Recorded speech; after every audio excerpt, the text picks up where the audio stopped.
So seeing yourself as someone who can have it all would be a beautiful reflection of your soul because your soul believes you can have it all. So our lives are ever expanding.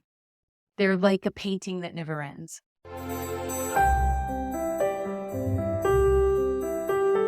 Hi, welcome to Intuition, Your Success Compass. I'm Vicki. And today we're going to talk about a topic that I actually did some research on, and I'm having a hard time finding anything that at least speaks to it from a intellectual and emotional and an intuitive standpoint.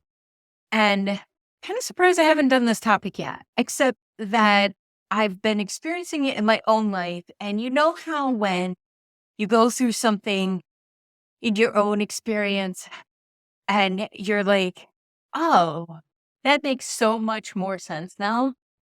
So this thing that I'm talking about is actually achieving most of what you set out to do. We've talked about goals.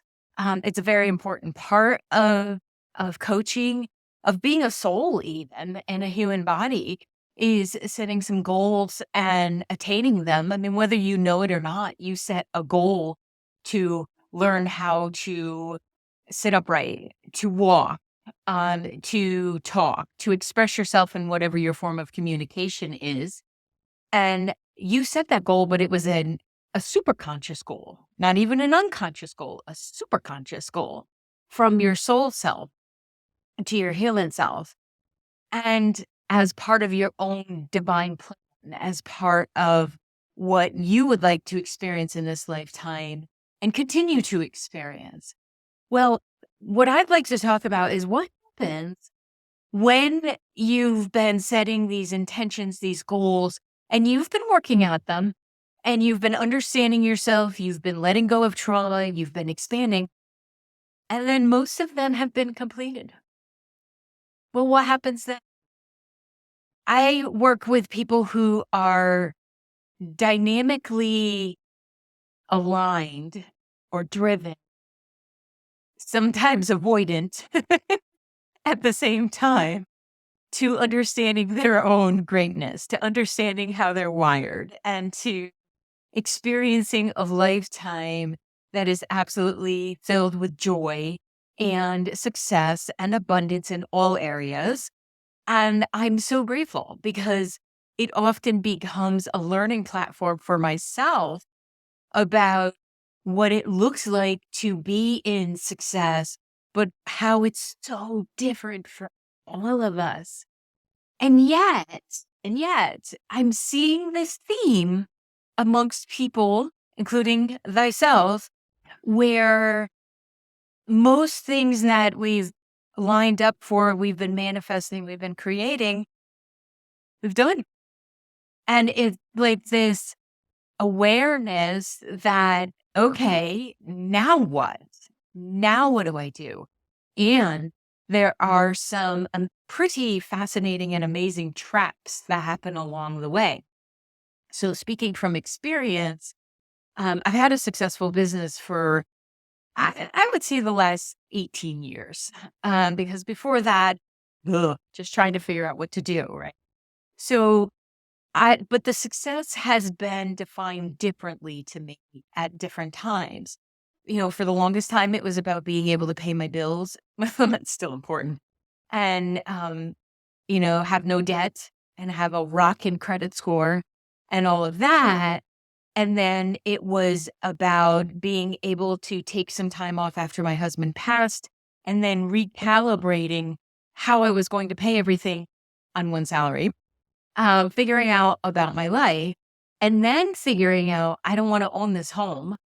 I don't want to pay for it. Wasn't about paying. My bills were actually less when I owned my home than when I moved into the condo. So from a financial decision, it wasn't my finest, but from a soul expansion, joy factor, all of that, it was necessary. So then fast forward, get into a relationship and create that relationship and then enter into a relationship and then do all the learning as a result of that relationship. And then end up where I am today, still successful business, co-owning this gorgeous property and this home with space in my life to be able to take horseback riding lessons, to grow a garden, to take a walk when I want to work with the most amazing, amazing people I'm blessed to know, but that are of this earth.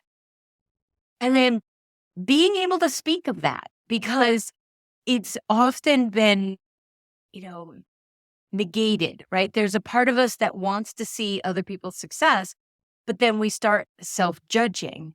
And you can't have a success compass without the discussion of having achieved the success.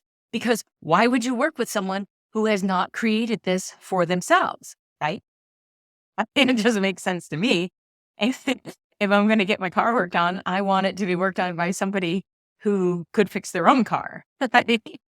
So when I've been thinking about this and how do I approach it and how do I do it in a way that doesn't sound braggadocious, I finally decided, stop it. You're contributing to that idea that it's not okay to talk about our happiness or our success because truly what you see as success and what I see as success may be two different things.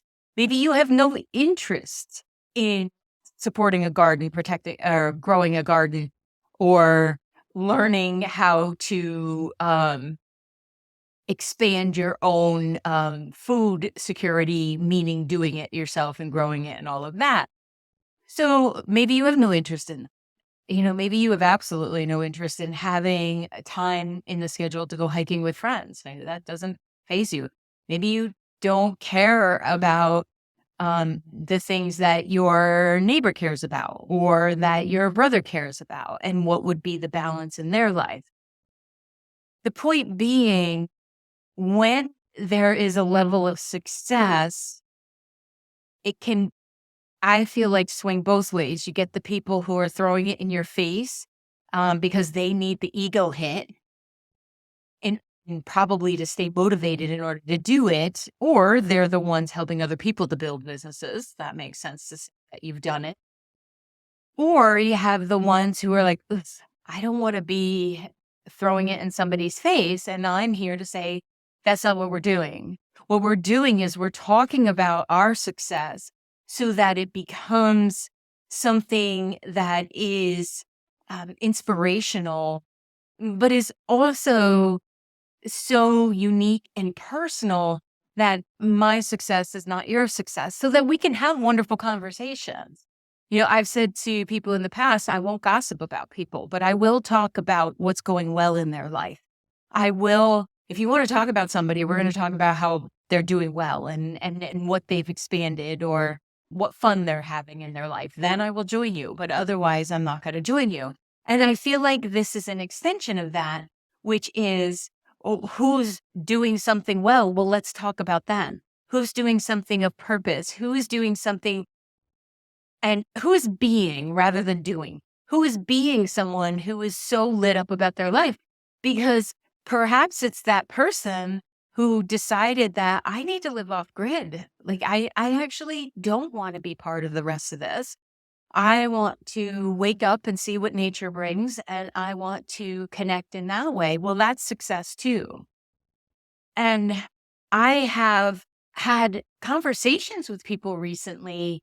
This has come up at probably at all times during my coaching career, but to be truthful, my life wasn't all that wonderful. So I could help people get there, but I didn't understand to the visceral level of that confusion about allowing ourselves to say, yeah, everything in my life is absolutely amazing. And now what?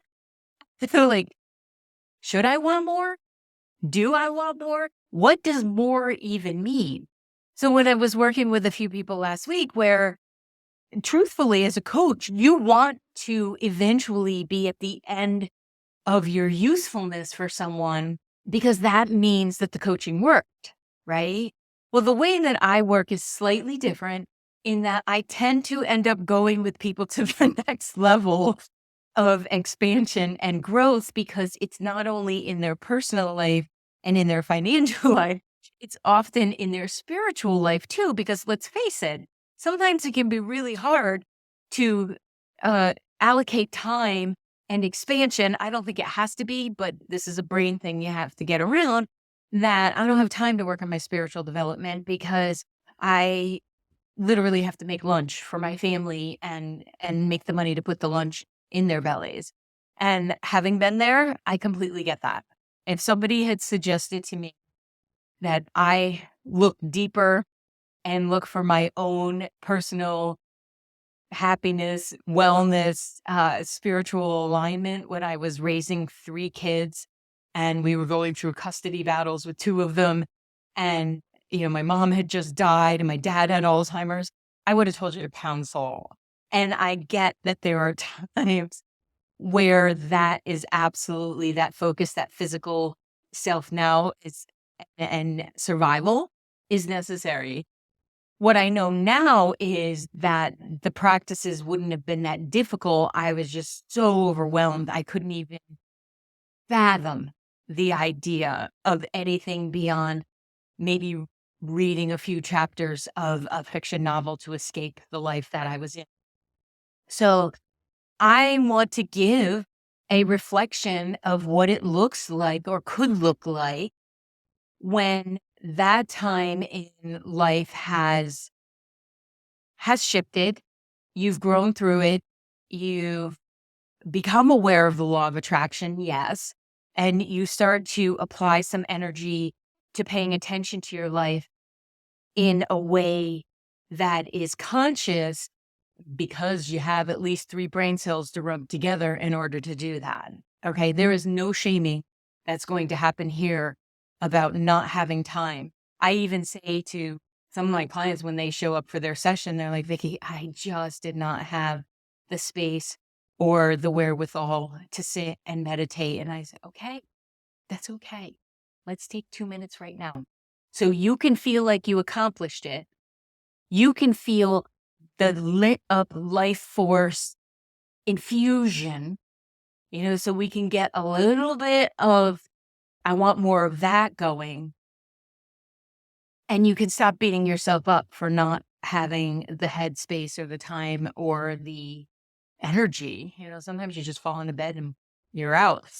So what it can look like though, with these little incremental steps put in place, is an awareness that my life is actually becoming so aligned, so lit up because I've plugged myself in, because I've asked myself, what is vital life force energy for me? And I have given myself permission to have that and done the work in order to create it. I'm looking up right now. There's a book called The Well-Lived Life I'm listening to right now by Gladys McGarry. I couldn't remember her last name. And what she calls a juice. It's the juice that flows through you. And that's the life force, and that's the prana, and that's the chi that we talk about. And this connection, your connection to that, is where success happens, right? It's where we get to see the fruition of the application of our energy and our attention.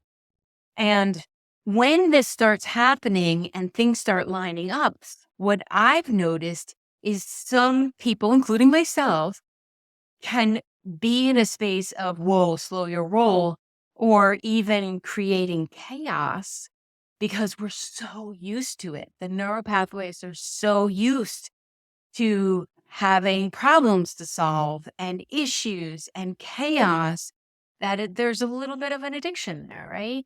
And a challenge to shift to the place where you can get that lit up energy from the joy of a flower growing, or this recipe came out amazing, or you didn't die doing those 50 burpees. I like burpees.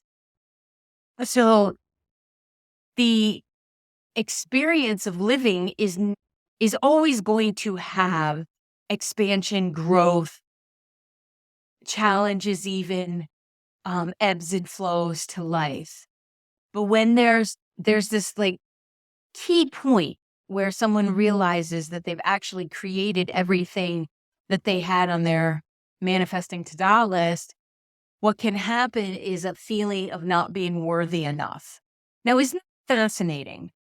Because not feeling worthy enough can create a difficult time manifesting, because on a certain level, we have to feel like we deserve, or it's even okay to have. If deserve is too big of a thing, it's okay for me to create this schedule that I've created after working 90 hours a week for many, many decades.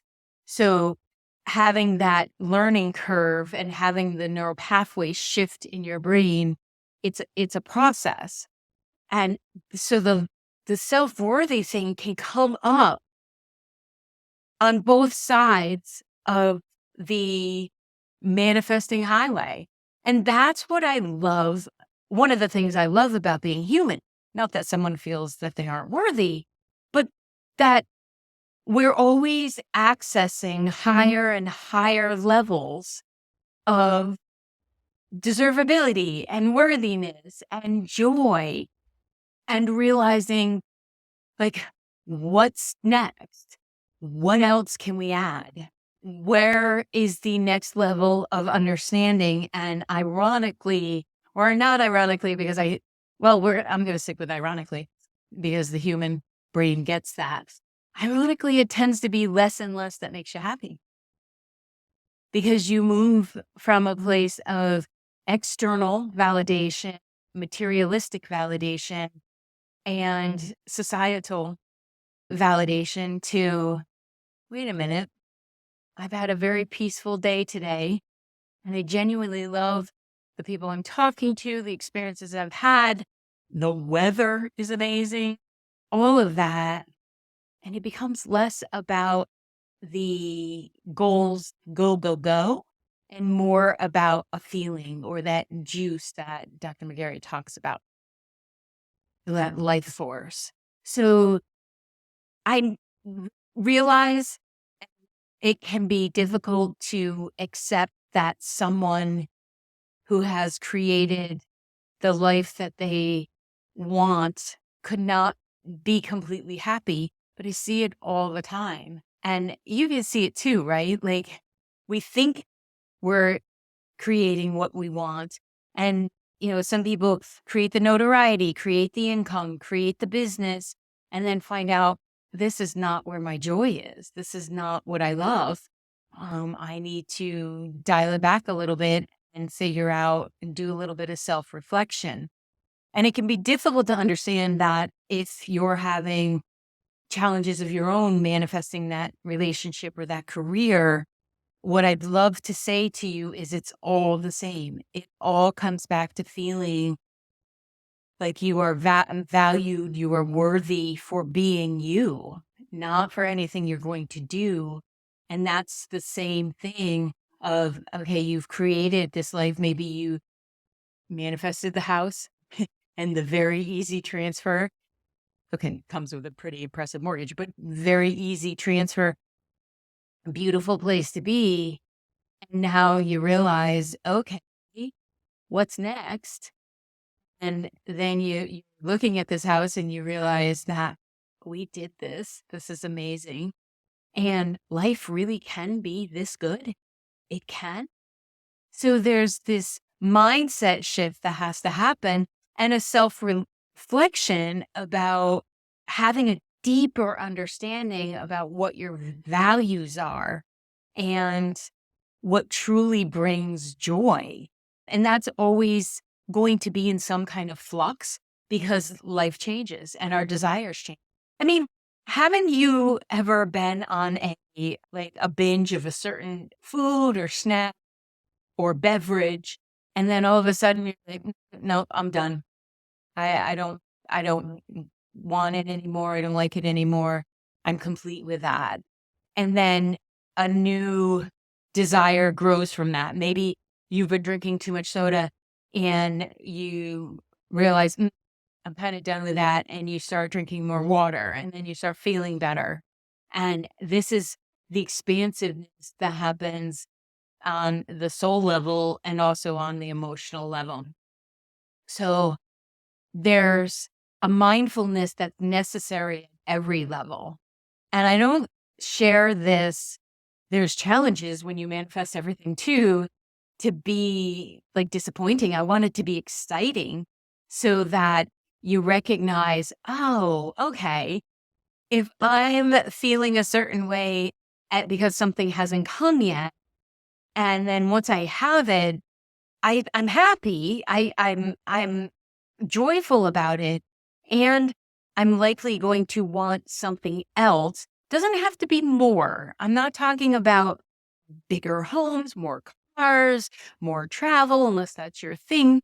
What I'm talking about is the expansion of self and understanding that those things were never filling me up in the first place.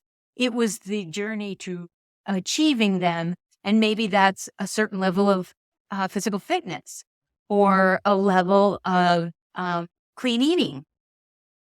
You're always going to want more. The expansion of the soul is exactly that. Like your soul in your human body is always going to want to learn and explore and expand. So this sadness that I'll feel in some people when we're approaching the place of, all right, everything we talked about is being created. How do you feel about that? It's all in motion. Like, how do you feel about yourself? How do you feel about this being complete?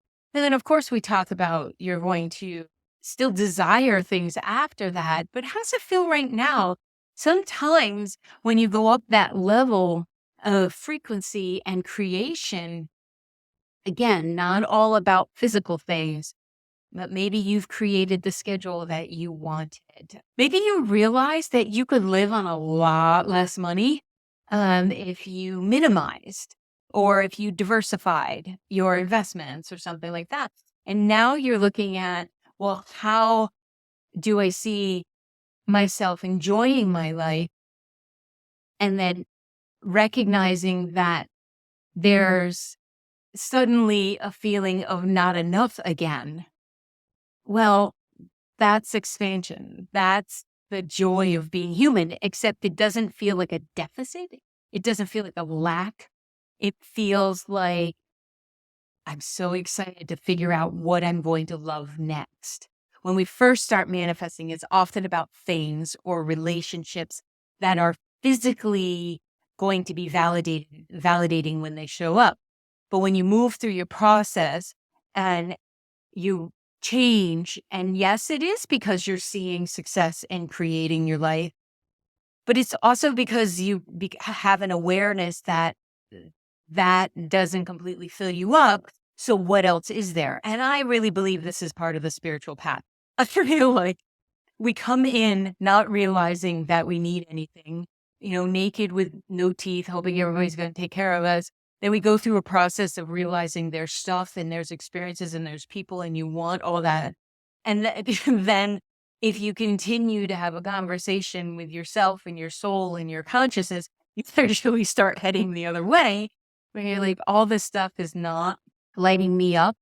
I don't know about you. I'm always going to want a shower and a dwelling and all of that. Well, I guess I don't know yet, do I? But I'm pretty sure I really like that whole indoor plumbing thing. But then you start arriving in a place where you recognize that your joy actually came from having an interaction with someone and you start rolling the other way. It's kind of like I've heard people say you start out a life in diapers, you end a life in diaper. I don't believe that is necessary, but it does happen. So when there's this awareness, which is a human process to become aware, that's the south on the compass. You become aware that, oh my goodness, I've been so focused on creating all of this that maybe I didn't enjoy the experience as much, or the journey, as they say, as much. And I'd like to have more of that. Well, then you're still creating wants and desires. You're just shifting it to a place of maybe more experiences. Does that make sense? And less about the latest fad or trend or anything, which I'm really happy about because I have never been on with those things. It's just so the entire process with this requires some self-compassion. Whether you're in the beginning part of manifesting and becoming aware of it and stuff starting to show up, you get excited, and then stuff doesn't show up. It's always about alignment. Sometimes there's a out of whack energy and it wouldn't be in your best interest. Your head thinks it would be wonderful for that thing to happen or for you to have that particular car, but your energy and your soul and your higher knowing is like, that is not a good decision. So in any place, self-compassion is important because being kind about feeling however you're feeling is necessary. Because like when I'm speaking with someone who's like, Vicki, I've got it all and I feel amazing. And I also feel a little guilty. And I will pause them and say, there is no room here for guilt. First of all, guilt is not an emotion we come in to learn. All the others, sure. Guilt is not. Guilt is taught to us through shaming, through belittling and all of that. So feeling any kind of guilt is kind of a boring pity party. It's like, that's not going to get you anywhere. It is absolutely not going to help anything in this situation. So what are you really feeling?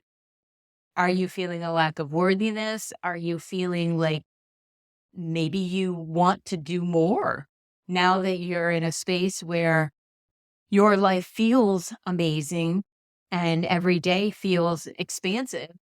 Now you have a full well of energy and you would like to help others. Well, you don't have to feel guilty because others don't have what you have. First of all, disrespectful because they might not want what you have. That's coming from a perspective of what I have is so amazing for me. Doesn't everybody want it? No, no, no, not true. But recognizing that you could feel guilty and continue to diminish your energy that you just raised up through all of this self-reflection and expansion and manifesting you did, or you could take that energy that you are now creating and excess and everything and help others, help give back to the community, volunteer. I just heard a statistic that people who volunteer actually, it's a way to diminish the chance of Alzheimer's and it also extends life. And I know that's because it extends life force energy because the volunteer work that I do, it lights me up. Like I feel like I'm the one receiving all of the gift for volunteering.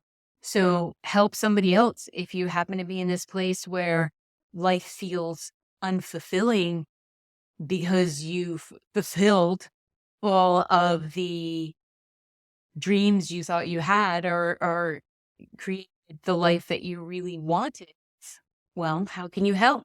Because there's a sense of purpose that we all want, but that purpose is about being lit up. It's about really liking ourselves. It does not have to be an action. It's about really loving the life that you've created. And if there's still a difficult time in saying, my life is so amazing, but I better keep it on the down low. Like I better not brag or do any of that kind of stuff. I'm going to say knock it off because we all need to mentor up. Like every one of us does well with a mentor up. And it may not be, again, that people want what you have in your life, but they want to feel how you feel. Like they want to feel in themselves happy about their lives. One of the things I love so much about Mike is very involved in Special Olympics. And as a result, I get to tag along and I get to be part of the experience, which is a return to, because this is what I was very involved in my high school years and actually up through 23, 24 years old, somewhere in there. So one of the things, though, that we have conversations about is just how joyful each of the moments that we get to share with them are to them. Like they squeeze every little bit of joy out of it. There's some curmudgeons, but that's life, right? That's the ratio of people. But it helps us. I consider that a mentoring up. Like, I strive to be as kind as Frankie is. I strive to be as connective as Raymond is. Raymond will look you right into the eye, and sometimes he doesn't even talk to you. He uses hand signals. He can. He chooses not to. And I freaking love that, because what he's doing is he's drawing that person to be completely present. What gift that is. And he's pretty funny, so that helps too. But that's a mentor to me. Like, I'm not asking them to do that. I'm not asking them to change. What I'm doing is I'm witnessing how they are in their world and the world. And I'm taking a little bit of that, because everybody's a teacher and we can learn from every experience. So yes, my life checks the box on every level that you can think of, and absolutely joyful. Listen, I'm never going to be the person who mops every week. It's just not going to happen. So it doesn't even go on my manifesting list. I don't want to. However, every box is checked, and yet there's all these opportunities to continue expanding and to want to understand, how can I adapt to any change that's going to come? Because it's going to come. And what will I do to help my mindset shift from this new place that I'm in, very new place that I'm in, because I'm a beautifully processing human, then I really can have all that I want in my life, and it really can look the way I want it to look. And I am damn well receiving that. There's still a mindset shift that has to go to that. So when my head drops back into old places of, you think you're too smart, you think you're too anything, the TOO, and I have to pause it. And this is often true of those who have really created the life that they want to live. You have to pause and say, yep, and I deserve that, and I've earned it. I have watched my energy when it dipped and said, no, how can I shift that? How can I have an attitude of gratitude? How can I really appreciate that everything that's coming to me is coming to me because I put it in my frequency and I maintained that frequency, even on days I didn't feel so great about it. So the gratitude practice is important, but appreciating what you've already experienced. I hope some of this is making sense, because it is very much a part of self-discovery and a place that I'm in right now. And I don't think is a coincidence that I'm seeing with the majority of my clients, because I'm a damn good coach and helping them to arrive in the place that they want to be in, but because they're doing their work, they're showing up for it. They're asking, what are my limiting belief systems? What's blocking me? How can I absolutely be in this place? Oh crap, I'm in this place. How can I maintain this? And how can I expand it? And maybe, like, what do I want more? And that's how I get to stick around, because then they're like, well, what do I want more? And I'm like, I don't know. Want to go find out? Do you want to be able to take week-long retreats? Do you want to volunteer for Habitat for Humanity and not worry about the work being done because you've gotten so much done ahead of time that you can now go play? Do you want to help with a rescue? Do you want to take an art class that's fully immersive? Whatever it is, you want to take horseback riding lessons? I know a great place. We will always keep expanding our connection with self, and we will always keep evolving our personal self to the level of which we feel drawn. Some people are drawn to do this. Do not judge them. They're just not drawn to do it. They're just not drawn to do the work and to expand. It's okay. It's natural for us to want more, but it's also important to ask, what is that more? And I'd also like to really say that you can be incredibly spiritually heart-centered, aligned with source and all that is loving in this world, and have a fat bank account. They are not mutually exclusive. I would even say that sometimes there's more of a challenge to stay in alignment when that has been created for you or you have created it for yourself. I've seen that personally, where the self-worth diminishes when only associated to the bank account. And sometimes behavior does too. So seeing yourself as someone who can have it all would be a beautiful reflection of your soul, because your soul believes you can have it all. So our lives are ever expanding. They're like a painting that never ends. It just keeps going and going, many lifetimes.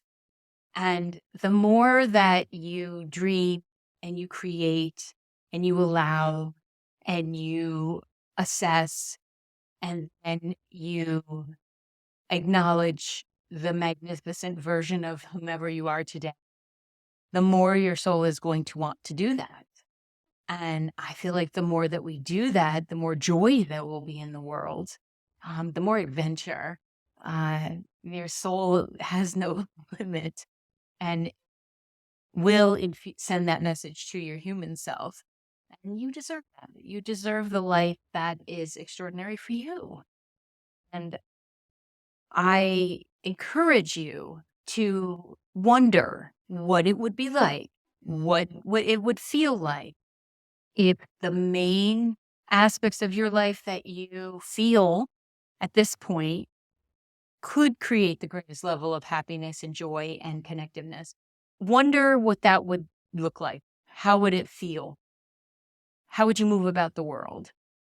What would you do with that kind of energy?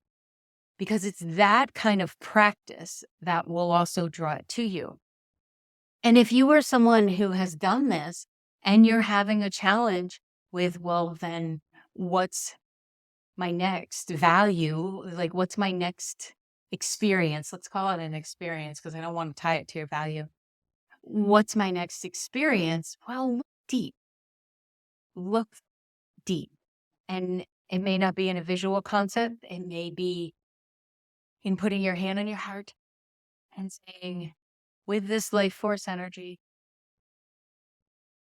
with this flow that comes through me from my soul, with this juice of being lit up, what would feel, look, seem to be a glorious next experience?